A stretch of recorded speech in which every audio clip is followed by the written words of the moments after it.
and welcome back to my channel. So I wanted to show you today something really special, and it definitely looks like from another planet.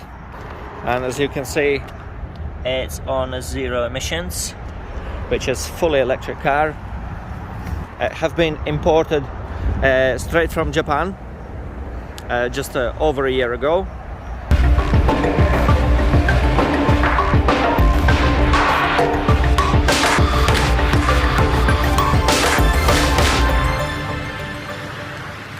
Basically, to fully charge car from this here, it takes about 6 to 7 hours for this particular car. Okay, so I'll show you now how you can plug it in. So what you do is a push button here, this one. So we are going to open it up, and you just lift your badge like that. So we are going to get the charger.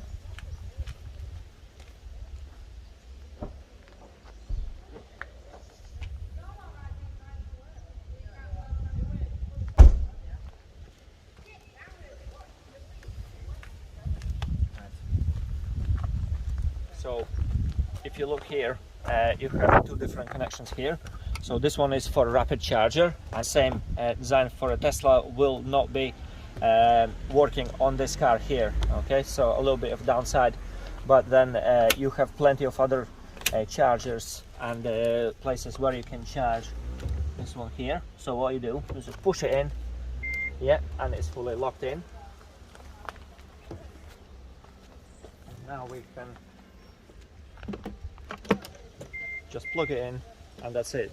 On here, these little 3 indicators, yeah, so obviously the 3 will be the full charge battery, and like now it's just less than a half, yeah, as you can see, one is full and then it's blinking the second one. It's absolutely brilliant idea what Nissan done here.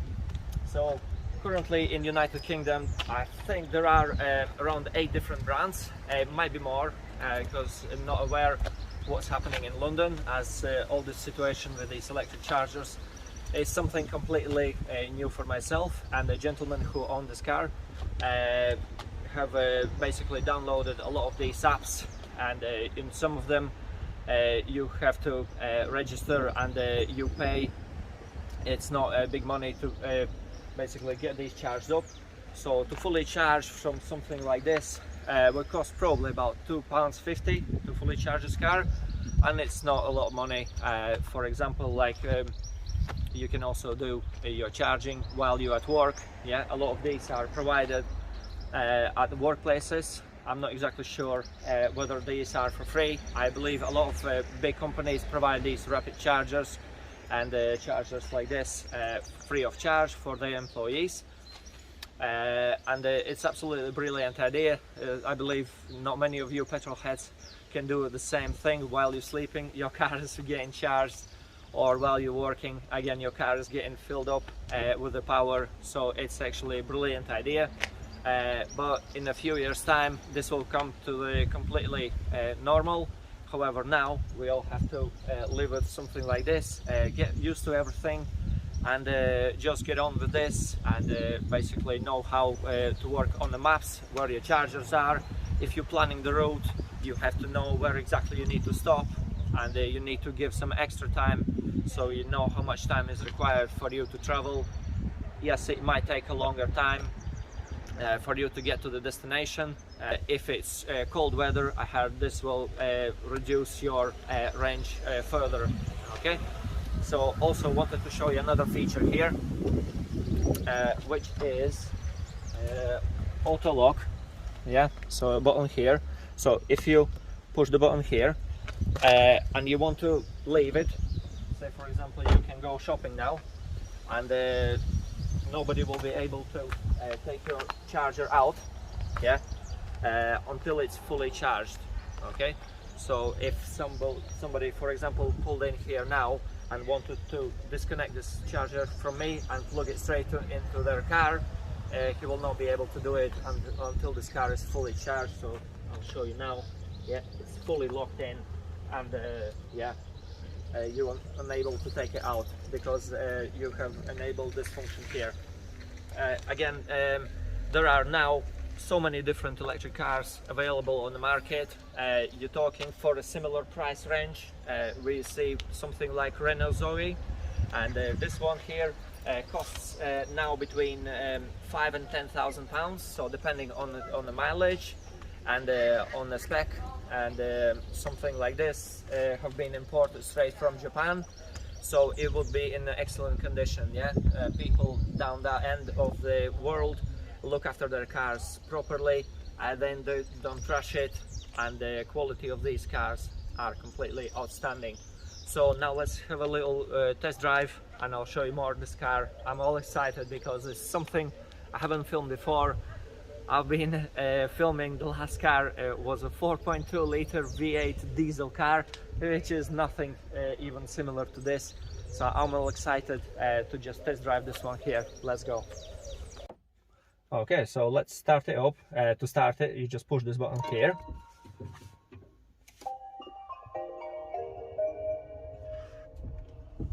So it makes this. Good job, did you hear this? So as I said before, this car is a Japanese import, and have been basically set up for English driving. The only difference now is at the back they have installed the fog light, which is just under the car behind, on the bottom of the bumper. So everything else is in English. You can see here remaining of the battery here, over there. So at the moment we are on 64%. On the top you can see your power, and from the left hand side here is where your regenerative regeneration happens. Yeah, when you put on drive eco, then it basically, when you go down a hill, it will show that it's regenerating power, putting back in your charging. So if, depending on what kind of hill you're going down, so you can get something like gentleman said, you can get like 4% back into this battery just by going down a hill. So it's all brilliant idea, this one is. So let's take it for a little drive and we'll see how it is.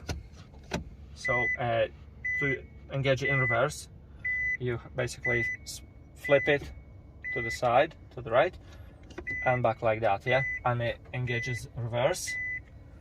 And you also have a reverse camera here as well. Okay, so let's go.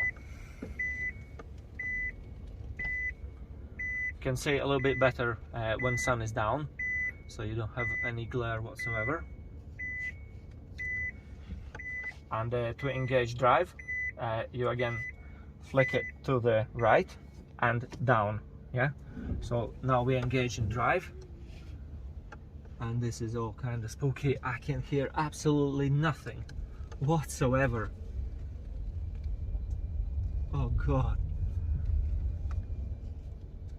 So on this car we have an indicator on the right hand side, where normally on every car I've driven before, indicator was on the left hand side. So that's different again.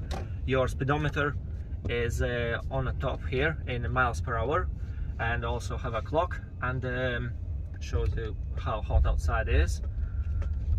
So let's have a look. Let's go. Wow. See, we're not gonna go over the speed limit. So I believe top speed of this car, top speed is 87 miles per hour.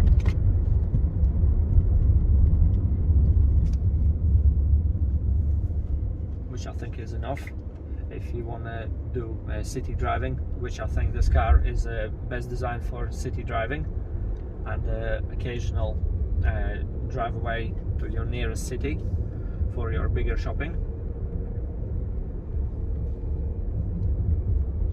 This is amazing. It's just so spooky quiet. Then now, because I'm not used to this car, I turned my windscreen wipers again. Wow, what noise it makes. It's just unbelievable. Something I have never experienced before.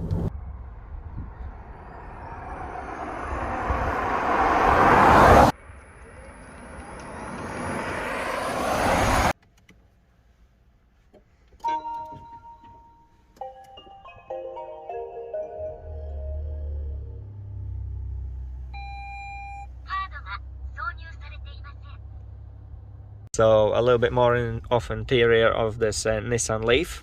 So basically for the summer there's an aircon, and for winter you just press heat to use it in colder months. Yeah.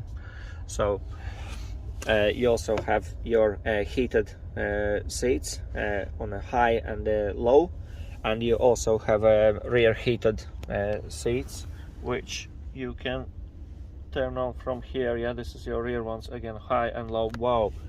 And I must say, this heats instantly. My ass is already hot, so I'm gonna switch it off. Right, okay. So you have I'm not sure if this is original or if this is aftermarket. So you have different languages you can choose from, and you can choose between FM, music, movie, photo, explorer, Bluetooth, aux, some settings here, yeah, for your wheel. Let's have a look what's there. Yeah, so these are your controls, what you can control from the wheel. Yeah, and if we want to go back, just press home here. So again, I wanted to show you here a little bit on the vents here. So this little nozzle here that you move to basically adjust it higher, up and down. Yeah, so it does not go to the sides. So again, you have your climate control timer. I'll just see if I can bring it a little bit closer to that central screen. So climate control timer is basically if you leave work at certain time, or if you leave home at certain time, you can set it up and the car will be nice and warm by the time you get into the car. So this is excellent feature. Works, I believe, in a similar manner like on the petrol cars or diesel cars will be called something like Webuster. This is amazing feature. Also you can check your clock, maintenance, and alarms, units. You can change language, effects, factory settings. Yeah, you can, I believe, bring it from the factory settings just from here. Right, another thing on your Nissan Leaf here is basically when you choose a car like this, so you also can check, you see these dots here, yeah, coming from the very top to the very bottom. So these two red ones and the rest of them basically indicating how healthy is your battery. So make sure these are going all the way to the top. So for example, owner of this car, since he purchased this car, have already lost 1 bar of battery health since he got it in his own hands. Yeah, so this is another trick that you can look when you're buying a car like this as well. So for example, here is now 1, 2, 3, 4, 5, 6, 7, 8, 9, and when it was new, or when it was more healthy, then it was 10. Yeah, so check on these when you're buying a car. The gentleman actually paid for this car around £7,000 with just over 10,000 miles. Yeah, has been in his hands now for over 4,000 miles. So I would say this car is perfect for a city driving, and you can find an example like this from £3,500 in UK, but this will be 2011 or 2012 model, yeah, and obviously with a higher mileage. So, and again, show you a little bit more on design here. This is very, very unusual for me. Yeah, this car is actually looking like absolutely nothing else on the road I see day to day. Yeah, look at this. This headlight actually comes up from your body, talking like almost 10 centimeters. Yeah, you see how far this goes up, and again, it's looking very, very aerodynamic. So mirrors are a decent size. You have again your keyless entry buttons for the driver and for your passenger. So tinted windows here. Yeah, plenty of room at the back. So if you see, I'm sitting here and myself, yeah, I can travel here for miles, and these seats are very, very comfortable, I must admit that. So plenty of headroom, plenty of knee room. So doors opening nice and wide here. So over 300 liters boot, yeah. So, and you can also fold your seats here, but they don't fold completely flat. But this doesn't matter for a lot of people. Again, you have your specific bag where you can store your charger. You have your little Nissan badge here as well. So I do quite like how this car looks from the back. This looks like nothing else on the road. Yeah, it's completely white, which is very unusual. You have some Japanese signs here. Yeah, so this has been installed specifically for UK. Okay, so I must say what claimed range on this car is over 100 miles. Realistically, if you want to travel, don't expect this to go much higher than 60 miles. And again, you would want to put your air conditioning on in the summer. It does have a separate charge, separate battery for your lights and for your equipment in the car. Yeah, but yeah, it's been a great experience today. And yeah, there are so many of these cars now available. We're talking 10 years ago, this was something out of another planet, yeah, for a lot of people. Now there are plenty of cars, Porsche, do electric cars, even Ferraris thinking to launch an electric car now. And I've driven myself loads of different cars, and this is my first experience, so I wanted to say huge thanks for the gentleman providing this car for today's review. It's been a fantastic experience, and go and check out my other videos. I've done some equipment reviews and plenty of other cars, so give me a thumbs up, subscribe to my channel, and I'll see you next time. Thank you for watching.